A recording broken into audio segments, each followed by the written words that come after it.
बिस्मिल्लाहिर्रहमानिर्रहीम। अस्सलाम वालेकुम। एक बंदे ने इंग्लैंड में एक दुकान से 2000 पाउंड का एक कोट खरीदा। इसने अदायगी चेक की शक्ल में की। कोट लेकर वो सामने वाली दुकान में गया और दुकानदार से कहा, ये कोट मैं 200 पाउंड का बेचता हूँ, अगर खरीदना है तो सौदा करो। दुकानदार ने कोट देखा, कीमत देखी, सोचा कोट बिल्कुल नया है भी 2000 का, फिर ये 200 का क्यों बेच रहा है।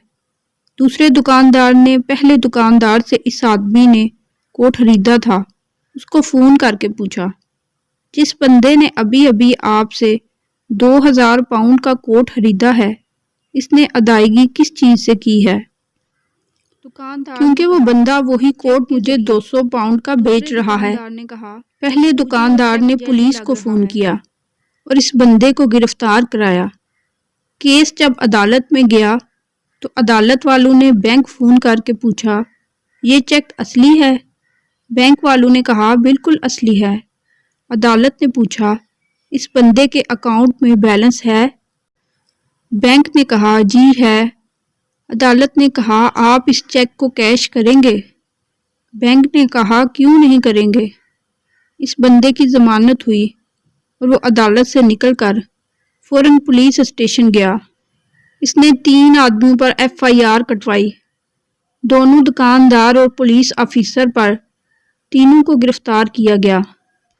जब केस अदालत गया तो इस बंदे ने अदालत से कहा, इन तीनों ने मेरी हद तक इज्जत की है और मेरे तशद्दुद को नुकसान पहुंचाया है, लिहाजा मुझे इनसे 1 लाख पाउंड बतौर जुर्माना दिलवाए जाएं। केस की सुनवाई हुई। फैसला इस बंदे के हक में हुआ और इस बंदे को तीनों से 1 लाख पाउंड दिलवाए गए। वीडियो अच्छी लगी है तो लाइक और शेयर ज़रूर करें और चैनल को सब्सक्राइब करना ना भूलें और कमेंट सेक्शन में अपनी राय का इजहार